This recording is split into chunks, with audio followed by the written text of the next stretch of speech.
ಎಲ್ರಿಗೂ ನಮಸ್ಕಾರ. Welcome back to my channel. ನಾನು ಸಂಗೀತಾ ನಟರಾಜ್. ಯಾರಿಗಾದರೂ ಬಾಯಿ ಕೆಟ್ಟಿದ್ರೆ ಈ ರೆಸಿಪಿನ ಮಾಡ್ಕೊಂಡು ತಿನ್ನಿ. ನಾಲ್ಗೆಗೆ ತುಂಬ ರುಚಿಯಾಗಿರುತ್ತೆ, ಹಾಗೆ ತಿನ್ನೋಕ್ಕೂ ಕೂಡ. ನನ್ನ ವೀವರ್ ಒಬ್ಬರು ಈ ರೆಸಿಪಿನ ಮಾಡಿ ತೋರಿಸಿ ಅಂತ ಹೇಳಿದರು, ಹಾಗಾಗಿ ಮಾಡಿ ವಿಡಿಯೋ ಹಾಕ್ತಿದ್ದೀನಿ. ಈ ರೀತಿಯಾಗಿ ಡಿಫ್ರೆಂಟ್ ಸ್ಟೈಲಲ್ಲಿ ಮಾಡ್ಕೊತೀನಿ, ತುಂಬಾ ಚೆನ್ನಾಗಿರುತ್ತೆ. ಬನ್ನಿ ಕ್ವಿಕ್ಕಾಗಿ ಹೇಗೆ ಮಾಡೋದು ಅಂತ ನೋಡಿ ಬರೋಣ. ನನಗಂತೂ ಈ ರೆಸಿಪಿ ತುಂಬಾ ಇಷ್ಟ. ರೊಟ್ಟಿಲಿ ಮತ್ತು ಚಪಾತಿ, ಪರೋಟ, ದೋಸೆ ಎಲ್ಲದಕ್ಕೂ ತಿನ್ಬೋದು. ತುಂಬಾ ರುಚಿಯಾಗಿರುತ್ತೆ, ತುಂಬಾ ಚೆನ್ನಾಗಿರುತ್ತೆ. ಬನ್ನಿ ಸ್ಟಾರ್ಟ್ ಮಾಡೋಣ. ನಾನಿಲ್ಲಿ ಸುಮಾರಾಗಿ ಒಂದು ಅರ್ಧ kg ಆಗೋವಷ್ಟು ಬದನೆಕಾಯಿನ ತೊಗೊಂಡಿದ್ದೀನಿ. ಚಿಕ್ಕದೇ ಬದನೆಕಾಯಿ ತೊಗೋಬೇಕು ಎಣ್ಗಾಯಿ ಮಾಡೋದಕ್ಕೆ. ದೊಡ್ಡದು ಸರಿ ಆಗಲ್ಲ.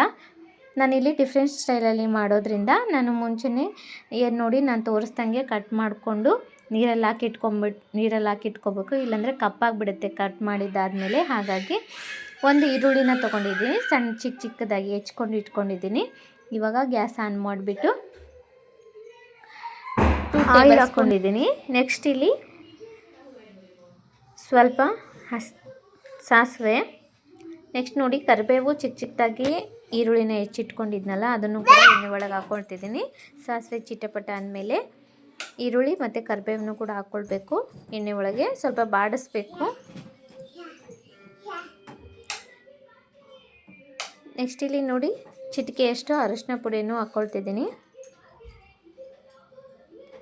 ಹಾಕ್ಕೊಂಡಾದ್ಮೇಲೆ ಒಂದು ಸಲ ಕೈ ಆಡಿಸ್ಬಿಡ್ಬೇಕು.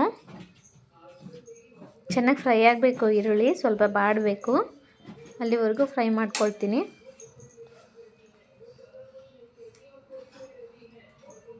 ನೋಡಿ ಇವಾಗ ಈರುಳ್ಳಿ ಸ್ವಲ್ಪ ಚೆನ್ನಾಗಿ ಫ್ರೈ ಆಗಿದೆ. ಮತ್ತು ಒಂದು ಸಲ ಕೈ ಆಡಿಸ್ಕೊಂಬಿಟ್ಟು ಈ ಬದನೆಕಾಯಿನ ಏನು ಹೆಚ್ಚಿಟ್ಕೊಂಡು ನೀರಲ್ಲಿ ಹಾಕಿಟ್ಕೊಂಡಿದ್ನಲ್ಲ, ಆದರೆ ಓಳ್ ಮಾಡಬಾರ್ದು, ಸಪ್ರೇಟ್ ಮಾಡಬಾರ್ದು, ಹಾಗೇ ಇರಬೇಕು. ತುಂಬು ಹಾಗೇ ಇರಬೇಕು, ತುಂಬು ತೆಗಿಬಾರ್ದು ಯಾವುದೇ ಕಾರಣಕ್ಕೂ. ಈ ರೀತಿನೇ ನಾನು ಕಟ್ ಮಾಡ್ಕೊಂಡಿನಲ್ಲ, ಆ ರೀತಿನೇ ಕಟ್ ಮಾಡಿಕೊಂಡು ಈಗ ಎಣ್ಣೆ ಒಳಗೆ ಹಾಕ್ಕೊಳ್ತಿದ್ದೀನಿ. ಅದು ಸ್ವಲ್ಪ ಚೆನ್ನಾಗಿ ಫ್ರೈ ಆಗಬೇಕು, ಎಣ್ಣೆ ಒಳಗೆ ಬಾಡಬೇಕು. ನಾವು ಇದನ್ನು ಗ್ರೇವಿ ಥರ ಮಾಡೋದ್ರಿಂದ ಈ ರೀತಿ ಮಾಡಿದರೆ ಸ್ವಲ್ಪ ಬೇಗನೆ ಆಗೋಗುತ್ತೆ, ತಳ ಹಿಡಿಯೋದಿಲ್ಲ ಮಸಾಲೆ ಹಾಕಿದ ಮೇಲೆ. ಅದಕ್ಕೆ ನಾನು ಈ ರೀತಿ ಮಾಡ್ತಿದ್ದೀನಿ. ತುಂಬ ಚೆನ್ನಾಗಿ ಮಸಾಲೆ ಎಲ್ಲ ಇಟ್ಕೊಳ್ಳುತ್ತೆ, ಉಪ್ಪು ಖಾರ ಎಲ್ಲ ಚೆನ್ನಾಗಿ ಇಟ್ಕೊಳ್ಳುತ್ತೆ. ಹಾಗಾಗಿ ನಾನು ಈ ರೀತಿ ಮಾಡ್ತಿದ್ದೀನಿ. ಮುಂಚೆನೇ ಈರುಳ್ಳಿ ಮತ್ತು ಕರಿಬೇವು ಹಾಕಿ ಮತ್ತು ಎಣ್ಣೆ ಒಳಗೇ ಬದನೆಕಾಯಿ ಹಾಕ್ಬಿಟ್ಟು ಫ್ರೈ ಮಾಡಿ ಬಾಡಿಸ್ಕೊಳ್ತೀನಿ. ಅದನ್ನು ಸ್ವಲ್ಪ ಬೇಯಬೇಕದು. ನೋಡಿ ಇವಾಗಲೇ ಉಪ್ಪು ಹಾಕಬೇಕು. ಸ್ವಲ್ಪ ಉಪ್ಪು ಹಾಕೋದ್ರಿಂದ ಬೇಗ ಬೇಯುತ್ತೆ, ಹಾಗೆ ಉಪ್ಪು ಕೂಡ ಚೆನ್ನಾಗಿ ಅಂಟ್ಕೊಳ್ಳುತ್ತೆ ಅದಕ್ಕೆ. ಬದನೆಕಾಯಿ ಸ್ವಲ್ಪ ಬೇಯೋಷ್ಟರಲ್ಲಿ ನಾವಿಲ್ಲಿ ಪೌಡರ್ ಮಾಡ್ಕೊಳ್ಳೋಣ. ಹಾಗೆ ಮಸಾಲೆನೂ ಕೂಡ ರೆಡಿ ಮಾಡ್ಕೊಳ್ತೀನಿ. ನೋಡಿ ಇವಾಗ ನಾನು ಶೇಂಗಾ ಬೀಜ ಏನೋ ಒಂದು ಬೌಲ್ ತೊಗೊಂಡಿದ್ದೀನಲ್ಲ, ಅಷ್ಟನ್ನು ಹಾಕ್ಕೊಳ್ಳೋದಿಲ್ಲ. ನಾನು ಪೌಡರ್ ಮಾಡಿ ಇಟ್ಕೊಳ್ತೀನಿ ಒಂದೇ ಸಲ. ಒಂದು ವಾರಕ್ಕಾಗೋವಷ್ಟು ಪೌಡರ್ ಮಾಡಿಟ್ಕೊಳ್ತೀನಿ. ಯಾವಾಗ ಬೇಕು ಅವಾಗ ಪಲ್ಯ ಮಾಡಿದಾಗೆಲ್ಲ ಹಾಕ್ಕೊಳ್ತೀನಿ. ನೋಡಿ ಚೆನ್ನಾಗಿ ಫ್ರೈ ಮಾಡ್ಕೋಬೇಕು, ಚೆನ್ನಾಗಿ ಹುರ್ಕೋಬೇಕು ಶೇಂಗಾ ಬೀಜನ. ಹಸಿ ವಾಸನೆ ಬರಬಾರ್ದು ಪೌಡರ್ ಮಾಡ್ಕೊಂಡ್ಮೇಲೆ. ಅದರಿಂದ ಒಬ್ಬೊಬ್ಬರು ಹಸಿ ಶೇಂಗಾನೂ ಕೂಡ ಹಾಕ್ತಾರೆ, ಬಟ್ ಅದು ಅಷ್ಟು ಟೇಸ್ಟಿ ಅನಿಸಲ್ಲ. ಶೇಂಗಾನ ಹುರ್ಕೊಂಬಿಟ್ಟು ಸೈಡಲ್ಲಿ ಎತ್ತಿಟ್ಕೊಳ್ತೀನಿ. ನೆಕ್ಸ್ಟ್ ನಾನಿಲ್ಲಿ ಗುರಾಳನ್ನ ತೊಗೊಂಡಿದ್ದೀನಿ. ಇದಕ್ಕೆ ಹುಚ್ಚೆಳ್ಳು ಅಂತಾರೆ ಒಬ್ಬೊಬ್ಬರ ಕಡೆ, ನಮ್ಮ ಕಡೆ ಗುರಾಳ್ ಅಂತೀವಿ. ಇದನ್ನು ಕೂಡ ಇವಾಗ ಒಂದು ಅರ್ಧ ಬೌಲಷ್ಟು ನಾನು ತೊಗೊಂಬಿಟ್ಟು ಹುರ್ಕೊಳ್ತೀನಿ. ಒಂದೇ ಸಲ ಪೌಡರ್ ಮಾಡೋದ್ರಿಂದ ನಾನು ಈ ರೀತಿಯಾಗಿ ತುಂಬಾ ಹಾಕ್ಕೊಳ್ತಿದ್ದೀನಿ. ಬಟ್ ನೀವು ಪಲ್ಯಕ್ಕಷ್ಟೇ ಎಷ್ಟು ಬೇಕಷ್ಟು ಮಾಡಿಕೊಂಡ್ರೆ ಸ್ವಲ್ಪ ಹಾಕ್ಕೊಂಡು ಹುರ್ಕೊಂಡು ಪೌಡರ್ ಮಾಡಿಟ್ಕೊಳ್ಳಿ. ನೋಡಿ ಇವಾಗ ಸ್ವಲ್ಪ ಚಿಟಪಟ ಅನ್ನಬೇಕು, ಸಿಗೋಗ್ಬಾರ್ದು ಮತ್ತು ಗುರಾಳು, ಚಿಟಪಟ ಅಂದರೆ ಸಾಕು. ಇವಾಗ ಗುರಾಳನ್ನೂ ಕೂಡ ಹುರ್ಕೊಂಬಿಟ್ಟು ಸೈಡಲ್ಲಿ ಇಟ್ಕೊತಿದ್ದೀನಿ. ಇವಾಗ ಮಸಾಲೆ ರೆಡಿ ಮಾಡ್ಕೊಳ್ತಿದ್ದೀನಿ. ನಾನಿಲ್ಲಿ ಹಸಿ ಕೊಬ್ಬರಿನ ತೊಗೊಂಡಿದ್ದೀನಿ, ಸ್ವಲ್ಪ ಚಿಕ್ಕದಾಗಿ ಹೆಚ್ಚಿಟ್ಕೊಳ್ತೀನಿ. ನಿಮಗೆ ಈ ವಿಡಿಯೋ ಇಷ್ಟ ಆದರೆ ದಯವಿಟ್ಟು ಲೈಕ್ ಮಾಡೋದನ್ನು ಮಾತ್ರ ಮರಿಬೇಡಿ. ಹಾಗೆ ನೀವು ಹೊಸದಾಗಿ ವಿಡಿಯೋ ನೋಡೋರಾಗಿದ್ದರೆ ದಯವಿಟ್ಟು ಸಬ್ಸ್ಕ್ರೈಬ್ ಮಾಡೋದನ್ನು ಮರಿಬೇಡಿ. ಹಾಗೆ ಬೆಲ್ ಬಟನ್ನು ಕ್ಲಿಕ್ ಮಾಡಿ ಬೆಲ್ ಬಟನ್ ಕ್ಲಿಕ್ ಮಾಡೋದ್ರಿಂದ ನಾನು ಹಾಕೋ ಹೊಸ ರೆಸಿಪಿ ವೀಡಿಯೋಸ್ ಎಲ್ಲ ನಿಮಗೆ ನೋಟಿಫಿಕೇಷನ್ ಬರುತ್ತೆ.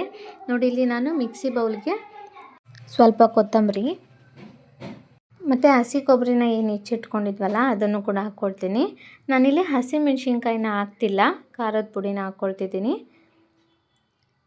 ನಾನಿಲ್ಲಿ 2 ಟೇಬಲ್ ಸ್ಪೂನಷ್ಟು ಖಾರಕ್ಕೆ ಎಷ್ಟು ಬೇಕು ನಮಗೆ ಅಷ್ಟು ಖಾರದ ಪುಡಿನ ಹಾಕ್ಕೊಳ್ತಿದ್ದೀನಿ. ಮಿಕ್ಸಿ ಬೌಲಿಗೆ ಹಾಕ್ಕೊಳ್ಬೇಕು ಖಾರದ ಪೌಡರ್ನ, ಹಾಗಿದ್ರೆ ಮಸಾಲೆಗೆಲ್ಲ ಚೆನ್ನಾಗಿ ಮಿಕ್ಸ್ ಆಗುತ್ತೆ. ಎಲ್ಲ ಮಸಾಲೆನೂ ಕೂಡ ನಾವು ಮಿಕ್ಸಿಗೆ ಮಸಾಲೆನ ಹಾಕ್ಕೊಳ್ತೀವಲ್ಲ, ರುಬ್ತೀವಲ್ಲ ಏನು ಕೊಬ್ಬರಿ ಅದೆಲ್ಲ ಅದಕ್ಕೇ ಹಾಕ್ಕೊಳ್ತೀನಿ.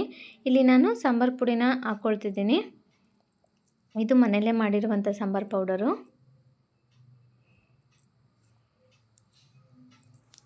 ಒಂದೂವರೆ ಟೇಬಲ್ ಸ್ಪೂನಷ್ಟು ನಾನು ಹಾಕ್ಕೊಳ್ತಿದ್ದೀನಿ. ನೆಕ್ಸ್ಟ್ ಇಲ್ಲಿ ಹುಣಸೆಹಣ್ಣು ಹಾಕ್ಕೊಳ್ತಿದ್ದೀನಿ. ಇದಕ್ಕೆ ಟೊಮೆಟೊ ಯೂಸ್ ಮಾಡಲ್ಲ. ಹುಣಸೆಹಣ್ಣು ಹಾಕಿದರೆ ತುಂಬ ಚೆನ್ನಾಗಿರುತ್ತೆ, ಬೇಗ ಹಾಳಾಗಲ್ಲ ಮತ್ತು ರುಚಿನೂ ತುಂಬಾ ಚೆನ್ನಾಗಿರುತ್ತೆ. ನೋಡಿ, ಅದನ್ನ ಮಿಕ್ಸಿ ಮಾಡಿಕೊಂಡು ರುಬ್ಕೊಂಡು ಸೈಡಲ್ಲಿ ಎತ್ತಿಟ್ಕೊಂಡಿದ್ದೀನಿ. ಇವಾಗ ಬೆಳ್ಳುಳ್ಳಿ ಮತ್ತು ಶೇಂಗಾನ ಏನು ಹುರಿದಿಟ್ಕೊಂಡಿದ್ವಲ್ಲ ನಾವು, ಶೇಂಗಾನೂ ಕೂಡ ಹಾಕ್ಕೊಳ್ತಿದ್ದೀನಿ. ನೀವು ಸಿಪ್ಪೆ ಬೇಕಿದ್ರೆ ತೆಗಿಬೋದು. ಶೇಂಗಾ ಮತ್ತು ಗುರಾಳು ಕೂಡ ಹುರಿದಿಟ್ಕೊಂಡಿದ್ವಲ್ಲ ಹುಚ್ಚೆಳ್ಳು, ಅವನ್ನು ಕೂಡ ಹಾಕ್ಕೊಳ್ತಿದ್ದೀನಿ. ನಿಮಗೆ ತೋರಿಸೋದಕ್ಕೆ ಇಷ್ಟಿಷ್ಟೇ ಹಾಕ್ಕೋಬೇಕು. ನೀವು ಪಲ್ಯಗೆ ಏನು ಬೇಕೋ ಅಷ್ಟು ಹಾಕ್ಕೊಳ್ತಿದ್ದೀನಿ ನಾನಷ್ಟೇ. ಇವಾಗ ಇದನ್ನು ಪೌಡರ್ ಮಾಡಿ ತಗೊಳ್ತೀನಿ. ನೋಡಿ, ಇವಾಗ ಚೆನ್ನಾಗಿ ಪೌಡರ್ ಆಗಿದೆ. ಇಷ್ಟಾದರೆ ಸಾಕು. ನೋಡಿ, ಇವಾಗ ಇಲ್ಲಿ ಕೂಡ ಚೆನ್ನಾಗಿ ಒಂದು 5 ನಿಮಿಷ ಚೆನ್ನಾಗಿ ಬದನೆಕಾಯಿ ಆಲ್ರೆಡಿ 50% ಬೆಂದಿದೆ.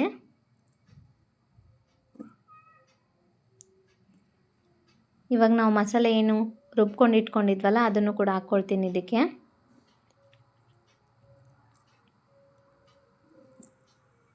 ತುಂಬಾ ಚೆನ್ನಾಗಿರುತ್ತೆ, ಒಂದ್ಸಲ ಟ್ರೈ ಮಾಡಿ ನೋಡಿ. ಬಿಸಿ ಬಿಸಿ ರೊಟ್ಟಿಗೆ, ಚಪಾತಿಗೆ ತುಂಬಾ ಸಖತ್ತಾಗಿರುತ್ತೆ.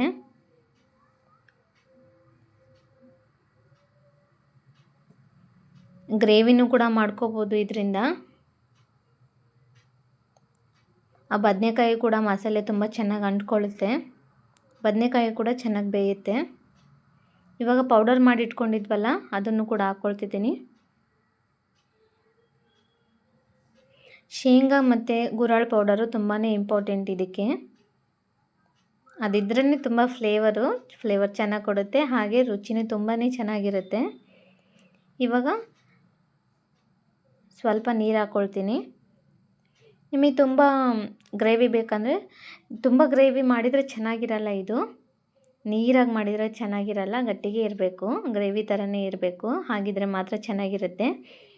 ಇಷ್ಟೇ, 1 ಬೌಲ್ ಆಗೋವಷ್ಟು ನೀರು ಹಾಕ್ಕೊಂಡ್ರೆ ಸಾಕು. ತುಂಬ ನೀರು ಹಾಕ್ಕೊಳ್ಳೋದು ಬೇಡ ಮತ್ತು ಹಾಗೇನೂ ಬಿಡೋದು ಬೇಡ, ಯಾಕಂದರೆ ತಳ ಸೀದೋಗ್ಬಿಡುತ್ತೆ. ಇವಾಗ ನಾನು ಮುಚ್ಚಿಡ್ತಿದ್ದೀನಿ. ಒಂದು 5 ನಿಮಿಷ ಮುಚ್ಚಿಟ್ಟಿದ್ದೀನಿ. ನೋಡಿ ಎಷ್ಟು ಚೆನ್ನಾಗಿ ಬೆಂದಿದೆ, ಎಣ್ಣೆ ಎಲ್ಲ ಬಿಟ್ಕೊಂಡಿದೆ. ನೋಡಿ ಎಷ್ಟು ಚೆನ್ನಾಗಾಗಿದೆ.